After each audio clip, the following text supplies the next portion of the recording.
Bonjour à tous et bienvenue dans une nouvelle vidéo. Aujourd'hui, j'ai avec moi la toute nouvelle Ford Puma Gen E, le crossover entièrement électrique, compact, un genre de SUV urbain. Ce qui est cool, c'est que je conduis cette voiture. Ce n'est pas la première fois ces jours-ci que je la conduis. Je l'ai conduite lors d'un événement ici, sur environ 200 à 300 km, et cette voiture est incroyablement efficace. C'est probablement l'une des voitures électriques les plus efficaces que j'ai jamais conduites. C'est vraiment, vraiment fou et nous en parlerons dans la vidéo d'essai routier. Je ferai une vidéo séparée et nous en discuterons et je vous montrerai également la consommation. Mais je vous montrerai aussi sur les 1000 derniers kilomètres, quelque chose comme ça, quelle a été la consommation des personnes qui l'ont conduite avant. De plus, le prix est très intéressant. Elle est fabriquée en Europe, en Roumanie, et je vous donnerai aussi les données techniques qui sont vraiment impressionnantes. Elle est très pratique, il y a beaucoup d'espace dans le coffre, donc dans cette vidéo, ce sera une vidéo statique. Je vais parler de l'intérieur, de l'extérieur, de la qualité des matériaux, des données techniques. Vous découvrirez tout sur cette voiture dans cette vidéo, alors restez avec nous, car si vous êtes à la recherche d'une voiture électrique plutôt polyvalente, idéale pour la conduite en ville, étant un crossover avec une position de conduite surélevée, une excellente visibilité, un très bon espace dans le coffre, ainsi qu'un excellent système multimédia et des fonctionnalités de sécurité et un prix abordable, cette voiture pourrait vraiment vous intéresser. C'est l'une de mes voitures électriques préférées sorties cette année en 2025, pour être honnête, et je ne m'y attendais pas. Au moins en ce qui concerne la conduite, c'est un vrai plaisir. Mais nous en parlerons dans la vidéo d'essai routier, alors n'hésitez pas à aller la voir également. Passons maintenant au prix, les amis. Parlons du prix. Il propose deux versions différentes, une version d'entrée de gamme et une version premium. Nous avons la version haut de gamme, la version premium, mais la différence de prix entre ces deux versions est d'environ 2500 €. Donc, il n'y a pas une énorme différence de prix entre la version haut de gamme et l'entrée de gamme, mais il n'y a pas non plus une grande différence entre les options qu'il propose. Donc, la version haut de gamme sera équipée des phares Matrix LED, tandis que la version d'entrée de gamme aura des phares LED classiques, feux de croisement et de route automatique, mais LED. Et puis, il y a aussi le système audio Bang & Olufsen. Ici, vous avez 10 haut-parleurs plus l'amplificateur, alors que la version d'entrée de gamme en a 6. Et pour les jantes, vous avez des jantes de 17 pouces sur la version d'entrée de gamme. Et ici, ce sont des jantes de 18 pouces. Et d'après ce que j'ai compris, vous pouvez avoir en option des jantes de 19 pouces. Mais franchement, les 17 pouces sont déjà plus que parfaites. Les 18 sont superbes. Et en plus, les deux ont ce design aérodynamique qui est excellent. Pour ce qui est du prix, il tourne autour de 30 000 € pour la version haut de gamme et environ 28 000 € pour la version d'entrée de gamme. Maintenant, le prix peut varier selon le pays dans lequel vous vous trouvez, mais c'est à peu près le prix avec remise. Dans certains pays, Ford propose une remise. Dans certains pays, vous bénéficiez de la remise Ford. Vous bénéficiez également des incitations fiscales du gouvernement et au final, vous pouvez obtenir une voiture à un prix vraiment intéressant. Mais dans l'ensemble, c'est une voiture très bien construite et étonnamment bonne. Je dirais que tout comme ils ont bien vendu la Puma à moteur à combustion interne, ils vendront aussi cette version électrique parce qu'elle est vraiment agréable. Passons maintenant aux données techniques. Elle est équipée d'un moteur électrique installé à l'avant. C'est une traction avant, 168 chevaux, 290 Nm. La capacité de la batterie est de 43,6 kWh. C'est une batterie lithium NCM assez compacte avec une densité énergétique élevée, ce qui est très bien car elle est plus légère et stocke beaucoup d'énergie. La recharge en courant alternatif se fait à 11 kW et en courant continu jusqu'à 100 kW. Cela signifie que vous pouvez recharger cette voiture de 10 à 80% en 23 minutes. Et le bon côté, c'est que la voiture maintient un niveau de charge élevé pendant toute la durée, donc de 10% à environ 80%. Elle garde une courbe de charge assez haute, ce qui est impressionnant, de 0 à 100, 8 secondes. La vitesse maximale de la voiture est de 160 km/h. L'autonomie de la voiture selon la norme VLTP est de 376 km, mais Ford affirme qu'en ville, dans des conditions idéales, vous pouvez atteindre 523 km, ce qui est plutôt bien. Et pour être honnête, j'ai conduit la voiture et elle est vraiment, vraiment efficace. Comme je l'ai dit, c'est l'une des voitures les plus efficientes que j'ai conduites.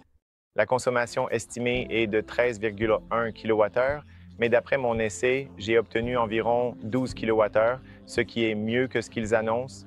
Et il n'y a pas beaucoup de voitures qui peuvent en dire autant et vraiment tenir cette promesse, ce qui est très bien. Maintenant, le volume du coffre, c'est impressionnant. Vous avez 523 litres mais avec la Gigabox, vous avez 574 litres et je vais vous montrer quand on ira voir le coffre. C'est incroyablement spacieux. Et si vous rabattez complètement les sièges, cela passe à 1283 litres. Et il y a aussi à l'avant un frunk qui fait 43 litres, ce qui est également très pratique pour les câbles et ce genre de choses. Nous le verrons un peu plus tard. Le poids de la voiture est de 1563 kg, le rayon de braquage est de 10,5 mètres, la garde au sol de 12,9 cm et la suspension avant est indépendante de type McPherson. Et à l'arrière, nous avons une poutre élastique. La Gigabox, d'ailleurs, a une capacité de 145 litres, au cas où vous vous poseriez la question. Bien sûr, vous pouvez, d'après ce que j'ai compris, obtenir en option un toit panoramique en verre. Nous ne l'avons pas ici, mais si vous le souhaitez, vous avez cette option. Mais je dirais que comme c'est l'été en ce moment, il fait 34 degrés dehors, je pense que 100, c'est bien mieux car cela permet de mieux conserver la fraîcheur.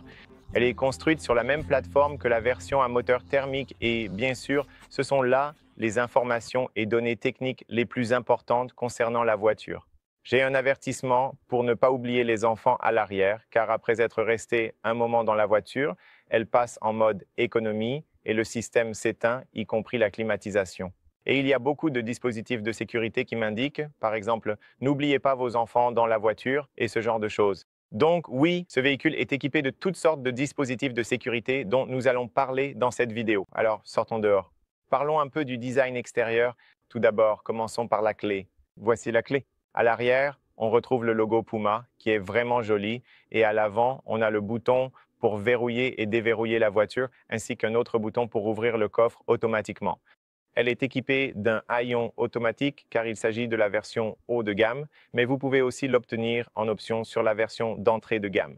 Vous pouvez choisir en option le haillon électrique pour le coffre. Vous pouvez également opter pour des rétroviseurs électriques en option et il est aussi possible d'avoir des éclairages d'ambiance dans un pack séparé si vous le souhaitez sur la version d'entrée de gamme, mais la version haut de gamme inclut déjà tout cela. Très bien. Maintenant, vous avez aussi l'accès sans clé. Cela signifie que vous n'avez pas besoin d'appuyer tout le temps sur les boutons. Donc, lorsque vous vous approchez de la voiture, il y a ces lignes parallèles ici.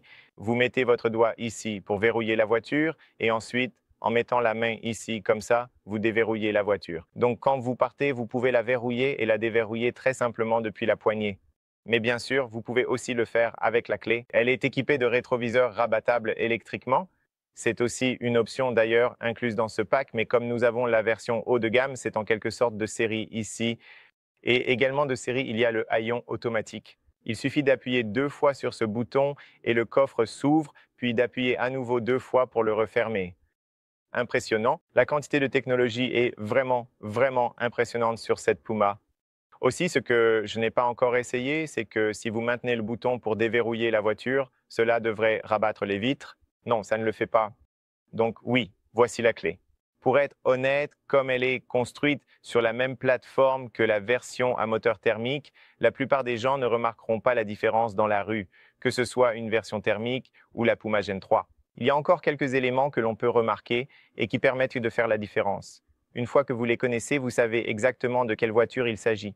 Les changements et les différences entre la Puma normale et celle-ci, la version électrique, concernent la calandre à l'avant. Le plus grand changement, c'est qu'il n'y a plus cette calandre à l'avant. C'est bien plus agréable pour améliorer l'aérodynamisme. C'est aussi beaucoup plus simple et il n'y a qu'une seule prise d'air en bas. Je vais vous la montrer dans un instant pour permettre à l'air de circuler et de refroidir différentes parties. De plus, les phares sont également assez différents. Ils possèdent ce clignotant à 3 griffes. Et oui, mais en gros, la forme, oui, reste à peu près la même. Au fait, ce sont des phares à LED matricielle.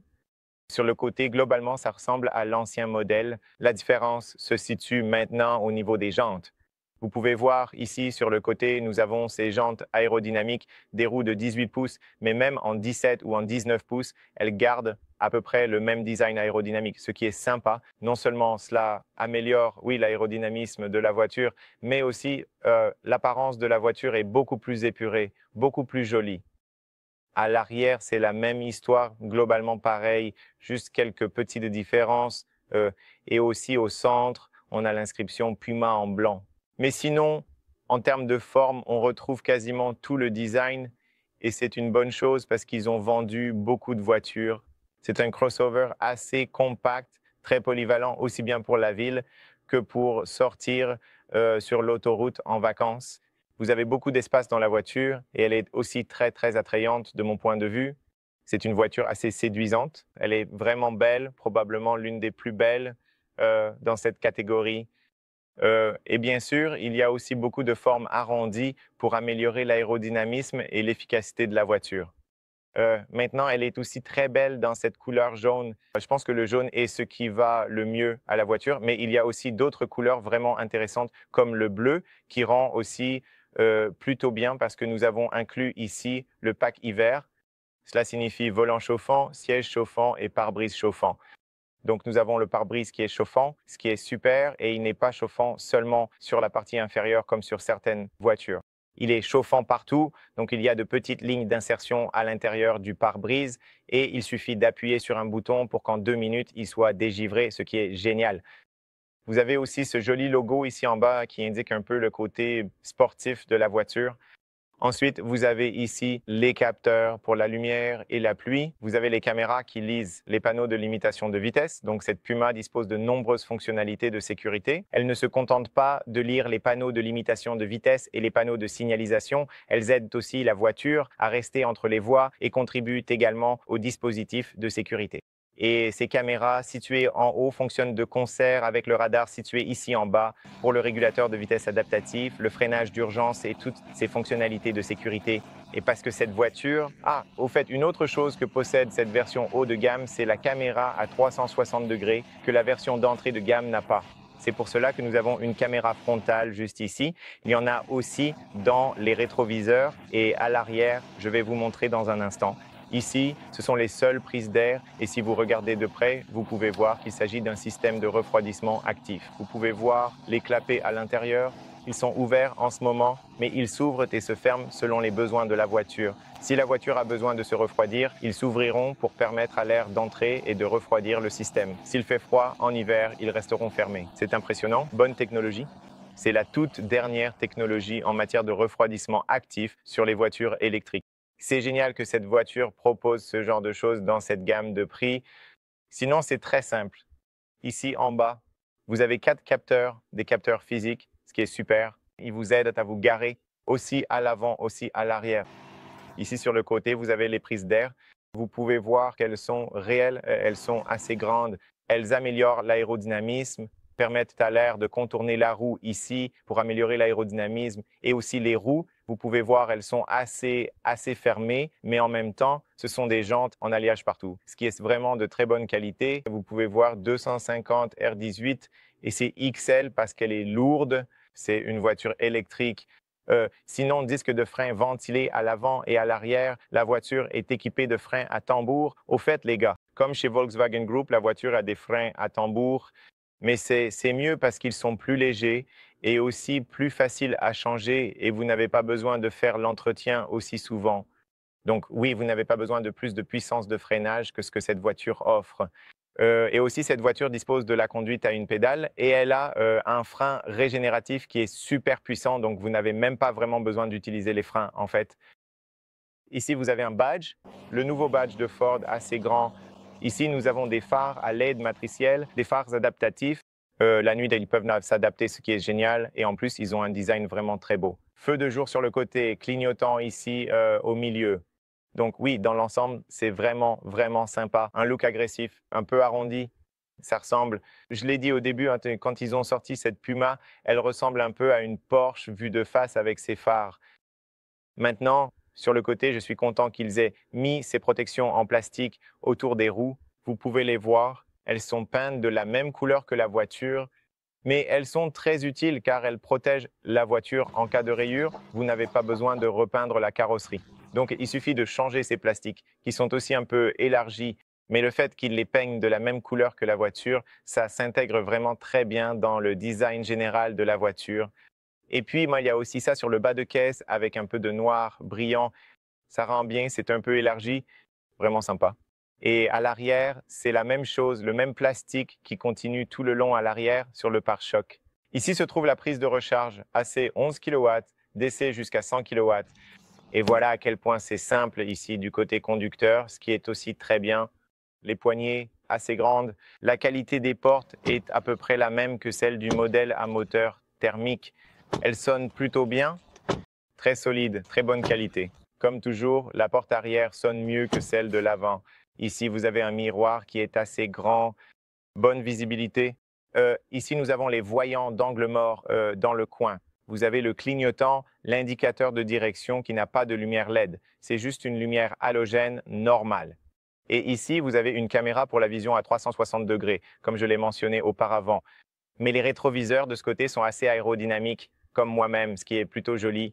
Et aussi, le pied du rétroviseur est ici sur la carrosserie de la voiture, ce qui permet également d'avoir une bonne visibilité depuis l'intérieur, et nous en parlerons dans un instant. Vitres teintées ici à l'arrière. Petite vitres teintées à l'arrière, vitre arrière chauffante. Un peu de noir brillant, une très belle touche avec le noir brillant sur la voiture. Ensuite, vous avez l'antenne radio, noir brillant, très moderne, et vous avez ce becquet un peu allongé qui rend bien. Ici, nous avons un feu stop à LED un peu plus bas, des feux à LED ici. Le clignotant est une lumière halogène classique, et puis vous avez aussi le feu stop qui est à LED. Et le feu de recul, si je ne me trompe pas, c'est aussi une lumière halogène. Un peu plus bas, lumière halogène. C'est aussi le feu anti-brouillard ici en bas. Mais dans l'ensemble, ils sont plutôt bien intégrés de façon à paraître très modernes. Badge Ford, inscription Puma en blanc. Ici, nous avons des lumières LED sur la plaque d'immatriculation et vous avez la caméra de recul. En bas, 4 capteurs, capteurs de stationnement à l'arrière. Non seulement pour le stationnement, mais aussi pour d'autres fonctions de sécurité. Et puis, vous avez un design épuré sur le pare-choc ici en bas, sans sortie d'échappement, bien sûr, puisque c'est une voiture électrique. Donc, vous n'avez pas besoin de sortie d'échappement, n'est-ce pas? Voilà donc pour le design extérieur. Dans l'ensemble, très agréable, très attractif, très moderne. Un excellent véhicule polyvalent pour la ville, mais aussi pour sortir, car il est également très efficace. Et je l'ai aussi testé, j'ai roulé en dehors de la ville et nous avons tous été impressionnés après les essais par les chiffres que cette voiture atteint. Bref, je vais devoir arrêter la climatisation parce qu'en fait, on n'en a pas besoin d'aussi fort. Je veux vous montrer sous le capot parce qu'il y a ici environ 43 litres d'espace. Bien sûr, c'est un haillon manuel ici, mais juste en dessous, vous avez encore un peu d'espace. Donc, sous ce plastique, oh, désolé. Sous ce plastique, vous avez un peu d'espace. Laissez-moi vous montrer. Comme ceci. Donc, vous avez un peu d'espace là-dessous, mais vous avez aussi de l'espace à l'intérieur où vous pouvez mettre un kit de réparation, une trousse de premier secours et même les câbles, car vous pouvez aussi retirer cette partie comme ceci pour pouvoir mettre encore plus de choses autour. Alors, aïe, comme c'est manuel, je dois le tenir avec ma tête et j'ai un peu mal à la tête. Mais regardez comme c'est cool. Vous avez même ce logo Puma ici, inscrit dans le compartiment moteur. Il y a un système de refroidissement liquide, un refroidissement pour les freins, et voici la batterie 12 volts. Juste ici, très facile à voir. Ici, vous avez le bouton, le haillon automatique, comme je vous l'ai montré au début. Entrée assez grande. Maintenant, voici le bouton pour le fermer. Vous avez des poignées, 2 poignées pour le fermer. J'adore le fait qu'il n'y ait pas cette protection pour le coffre ici, que vous devez toujours tirer, enlever et tout ça. Vous avez cette protection pour le coffre ici en haut qui est très légère. Encore une fois, vous pouvez voir que oui, c'est fait d'un genre de textile, mais c'est très léger. Vous pouvez voir. C'est bien parce que c'est plus efficace. Maintenant, l'entrée, un peu de plastique à l'entrée, des crochets dans chaque coin, très pratique. Aussi là dans les coins. Vous avez une lumière LED dans le coffre, vous avez des crochets et vous avez une prise 12 volts, ce qui est très impressionnant pour une voiture de cette catégorie d'avoir une prise 12 volts. Sous le plancher, vous avez énormément d'espace. La partie intéressante avec ce plancher, c'est que vous pouvez l'ajuster. Vous pouvez le laisser comme ça, presque un plancher plat, mais vous pouvez aussi le mettre encore plus bas, comme ceci. Laissez-moi vous montrer. Vous pouvez le mettre plus bas comme ça, donc vous gagnez encore plus d'espace. Mais si vous voulez, vous pouvez aussi le faire comme ça. Une autre chose intelligente et sympa, c'est que, laissez-moi, c'est difficile à faire d'une seule main, c'est que vous pouvez le mettre comme ça, regardez, et il reste en place, vous n'avez pas besoin de le tenir. Ce coffre est vraiment intelligemment conçu. Et vous avez énormément d'espace ici en bas. C'est la Gigabox qui est plus grande que dans la version à moteur à combustion interne. Et vous pouvez laver des choses ici, parce que si vous ouvrez ce compartiment, puis celui-ci, vous pouvez l'ouvrir complètement.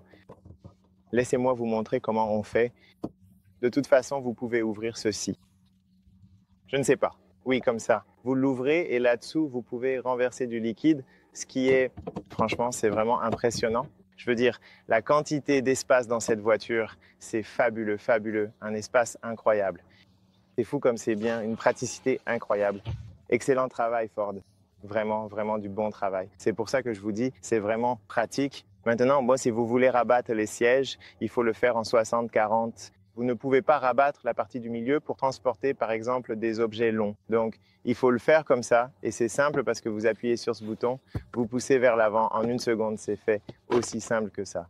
Et une fois que c'est fait, vous avez un plancher plat, complètement plat. Encore une fois, très pratique, très utile. Vous pouvez mettre ici beaucoup d'objets sans aucun problème. Et si on passe sur le côté, je veux aussi vous montrer sous cet angle. Ouvrez la porte, les portes, l'ouverture est aussi assez grande. La ceinture de sécurité, il faut la tirer à la main sur le côté, mais une fois que c'est fait, la praticité, l'espace, franchement, l'espace ici, c'est très bien. Regardez ça. Je veux aussi que vous voyez sous cet angle. Donc oui, de mon point de vue, c'est très bien. Vous avez encore beaucoup de place pour les jambes. Le tunnel de transmission, il n'y en a pas, peut-être 1 centimètre ou quelque chose comme ça. Donc, c'est plutôt bien. Vous pouvez aussi mettre quelques objets autour. Donc oui, de ce point de vue-là, c'est vraiment bien. Maintenant, si vous voulez remettre les sièges, le truc, c'est qu'il faut toujours faire attention à la ceinture de sécurité et la remettre en place. Donc oui, c'est un petit inconvénient, pas un gros inconvénient, mais c'est quelque chose à garder à l'esprit. Il faut avoir la ceinture de sécurité et toujours la tirer comme ça. Bref, avançons. En gros, toute la porte, même si elle a un design plutôt sympa, n'a aucun matériau souple. Partout, c'est du plastique sur la porte arrière. Ici, on a le bouton pour la vitre.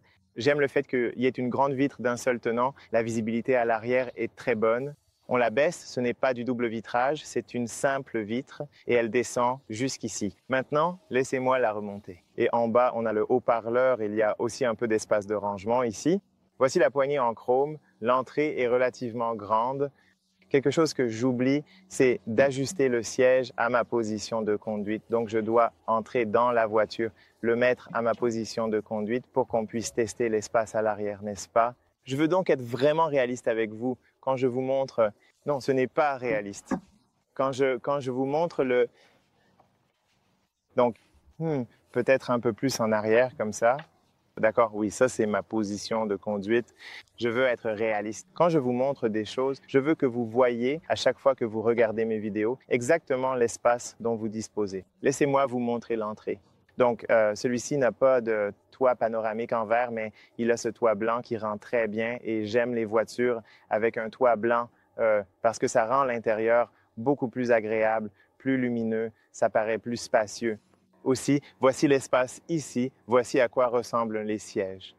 Sur la version haut de gamme, d'ailleurs, sur la version d'entrée de gamme, vous avez un tissu textile et j'ai aussi testé cette voiture, je l'ai conduite et elle est très confortable. Celle-ci, elle a de l'Alcantara au milieu et ce simili-cuir Sensical Leatherette. C'est un cuir artificiel. C'est de très bonne qualité et l'Alcantara au centre est aussi agréable au toucher. C'est une sorte de microfibre Alcantara. La sensation est bonne, mais ils sont un peu plus sportifs que la version d'entrée de gamme. La version d'entrée de gamme est un peu plus souple, plus moelleuse, plus confortable, si je peux dire ainsi. Donc, cela dépend de vos préférences personnelles, mais j'aime bien les deux. Ici, vous avez l'Isofix. Vous pouvez installer 2 sièges enfants. Ici, il n'y a pas d'accoudoir au milieu, ce qui signifie que c'est beaucoup plus souple, donc c'est mieux pour une 3e personne au centre. Mais dans l'ensemble, le design des sièges est très bon. Donc, le design et la qualité sont impressionnants, pour être honnête, dans cette gamme de prix. À l'arrière des sièges avant, vous avez du cuir et un peu d'espace de rangement par ici. J'aime le fait qu'il n'y ait pas ce plastique agaçant à l'arrière ici. Il n'y a pas de tunnel de transmission, ce qui signifie que vous pouvez garder vos jambes au centre sans aucun problème. Vous n'avez pas de bouche d'aération à l'arrière, mais vous avez une prise 12 volts et 2 ports USB-C, ce qui est bien. Maintenant, en fermant la porte, ici en haut, vous avez un crochet, mais pas de poignée. Là, vous avez une poignée, là aussi, mais ici à l'arrière, vous n'avez qu'un crochet. Mais on a cette lumière LED, ce qui est super. Et voici l'espace qu'il me reste à l'arrière, 173 cm. Pour moi, ça va. Je peux aussi étendre un peu les jambes sous le siège avant et ici à l'arrière, au niveau de la tête, j'ai à peu près 4 doigts et demi. Donc pour moi, avec mes 173 cm, c'est plutôt bien. C'est gérable d'être ici, mais si vous êtes vraiment très grand, ce ne sera peut-être pas très confortable. Mais oui, pour moi, en tout cas, je pense que jusqu'à 180 cm, vous devriez être à l'aise ici. Autre chose à noter, c'est que mes genoux restent un peu plus hauts. Donc ici, vous avez un peu d'espace. Comme dans la plupart des voitures électriques, gardez à l'esprit que c'est pareil ici. Donc vos jambes resteront un peu relevées. Sinon, la visibilité est très bonne autour des vitres. Petite vitre ici, c'est plutôt correct. Maintenant, en allant au milieu, je peux... Wow, au milieu, c'est aussi moelleux. J'aime bien. Et c'est également doux dans le dos. C'est l'une des places du milieu les plus moelleuses que j'ai jamais testées. C'est très agréable d'être ici. Mais encore une fois, voici l'espace derrière moi. C'est l'espace derrière moi, donc ce n'est pas un espace immense. Je peux rester avec les jambes serrées. J'ai aussi beaucoup d'espace au niveau de la tête, aucun problème. Pour moi, je dirais qu'il n'y a pas de problème. Ce n'est pas extrêmement confortable, ce n'est pas... mais ça va, c'est vivable. Vous pouvez rester ici pour des trajets courts ou moyens sans aucun problème. Voici le tableau de bord, c'est comme ça qu'il se présente, très similaire aussi à celui d'un moteur à combustion interne. Je ne dirais pas que c'est très pratique et ergonomique car il y a beaucoup de boutons physiques et il est facile de modifier certains réglages, donc tout est exactement à sa place. De plus, l'écran multimédia est légèrement incliné vers le conducteur, ce qui offre une bonne visibilité. Vous avez aussi cet écran multimédia sur le tableau de bord qui est incroyable et qui vous affiche énormément d'informations. Donc, je dirais que la voiture est à la pointe avec beaucoup de technologies avancées, une bonne ergonomie et aussi, dans l'ensemble, un design assez attrayant au niveau du tableau de bord. Maintenant, passons à l'avant et sur la porte avant, c'est un peu différent car ici, la voiture est équipée de matériaux souples, ce qui signifie que nous avons ce cuir, du cuir Sensico ici, du cuir artificiel. Nous avons aussi du cuir artificiel ici avec ce matériau gris, donc c'est doux et agréable partout autour. Donc c'est très bien. Sinon, ici, c'est du plastique et en bas aussi, c'est du plastique. Il y a un réflecteur lumineux et une énorme quantité d'espace dans les bacs de porte. C'est très utile. Un haut-parleur, puis vous en avez un autre ici. Et ici, nous avons les boutons pour régler électriquement les rétroviseurs ainsi que pour les rabattre, bloquer les vitres. Et ce sont les boutons pour les vitres. Et à l'avant, il n'y a pas de double vitrage non plus. J'aime ce logo Puma sur cette plaque en aluminium à l'entrée. Ça rend bien. Ensuite, vous avez des pédales normales, donc pas de pédales en aluminium ou quelque chose comme ça. Vous avez des sièges à réglage manuel d'ailleurs, donc il faut tout ajuster manuellement, mais la qualité des sièges est très bonne. Donc je les aime bien. Je veux dire, ils sont vraiment haut de gamme. Ils viennent d'une voiture de luxe, je dirais même d'une voiture premium, parce que la qualité, le maintien latéral, la taille des sièges est bonne. Et ici aussi, vous avez le soutien latéral. Et il y a une belle combinaison de ce blanc avec du noir et cette Alcantara au centre. Ensuite, d'ailleurs, vous avez énormément d'espace ici sous la console centrale et vous y trouvez un port USB-C, un port USB 2 et puis vous avez un grand espace où vous pouvez placer différents objets sous la console centrale comme dans la plupart des voitures électriques. C'est très pratique. Ici, sur le tableau de bord, vous retrouvez à nouveau ce cuir souple, sinon ici un matériau textile et du plastique. Ici, nous avons le contrôleur pour les lumières ainsi que le feu anti-brouillard. Il suffit simplement d'appuyer sur le bouton. Là-haut, vous avez les aérateurs, des aérateurs manuels, puis encore un aérateur et ensuite, oui, le tableau de bord et ce grand écran où vous pouvez voir énormément d'informations. Entrons à l'intérieur. La visibilité autour des vitres est très bonne. Également dans les rétroviseurs, la visibilité c'est plutôt bonne. Et aussi parce que celui-ci n'est pas si grand, vous avez une très bonne vue vers l'extérieur à travers le pare-brise également. Excellente visibilité autour des fenêtres. Et aussi à l'arrière, il y a peut-être un petit angle mort dans les coins, mais pas très important. Ici au centre, vous avez l'accoudoir qui est en cuir. J'aime bien ça et il est aussi réglable. Très bon travail. Un peu d'espace de rangement ici et encore un peu plus d'espace de rangement là en bas. Très utile. Finition piano brillante par ici. 2 porte-gobelets. Je pense qu'il y a un éclairage d'ambiance ici, ça rend bien la nuit. Et encore ici, beaucoup d'espace pour mettre différents objets et j'aime le fait que ce soit en caoutchouc ici. J'espère que tous les constructeurs automobiles mettront du caoutchouc dans les espaces de rangement car on n'entend rien bouger et c'est mieux. Et ici, c'est la recharge sans fil. Vous pouvez recharger votre téléphone sans fil ici. Ici, il y a un espace de rangement. Vous avez la molette de volume et ici, vous avez quelques boutons de raccourci, des boutons physiques. L'un d'eux sert à différents modes de conduite. Donc, vous pouvez passer du mode normal au mode éco, au mode sport, au mode glissant. Vous avez également la conduite à une pédale, e-pédale, ou peu importe comment vous voulez l'appeler, la conduite à une pédale, et vous avez le son de propulsion que je vais vous expliquer précisément comment il fonctionne dans la vidéo d'essai routier. Mais c'est génial d'avoir ce niveau de régénération et autant de modes de conduite. C'est cool. Ici, vous avez un bouton pour les caméras. Vous pouvez activer la caméra ou naviguer lors du stationnement. Et les caméras, vous pouvez voir d'ici, du dessus, du côté, de l'avant, en grand angle, de l'arrière, et ainsi de suite. Donc, nous avons encore plus d'options à choisir pour la caméra. Et non seulement cela, mais vous pouvez aussi zoomer sur différentes zones de la voiture. Vous voyez ça? C'est vraiment trop cool. En tout cas, très utile. Ce n'est pas la meilleure résolution du marché, mais c'est vraiment, vraiment utile de mon point de vue. Et ici, vous avez une boîte à gants assez grande, je dirais, pour la taille de la voiture. Et aussi, ici en haut, vous avez un peu d'espace pour un livre ou quelque chose comme ça, et aussi un joli matériau, doux, ici. Ici, c'est du plastique. Ici, vous avez deux aérateurs, plutôt sympas. Vous avez aussi le système audio Bang & Olufsen, comme je l'ai dit, 10 haut-parleurs.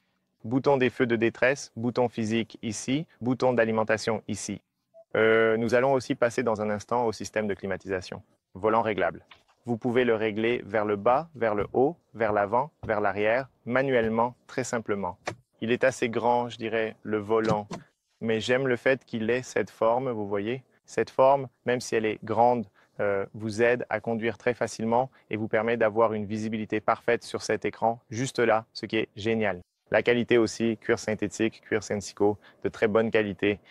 Bouton physique ici pour l'autopilote, le régulateur de vitesse adaptatif, toutes les fonctionnalités de sécurité dont nous parlerons dans la vidéo d'essai routier. Regardez aussi cette vidéo, le volume ici, la commande vocale, et ici vous pouvez contrôler la piste. Vous pouvez changer de piste, le téléphone, et aussi d'ici, vous pouvez personnaliser ce que vous souhaitez voir sur cet écran.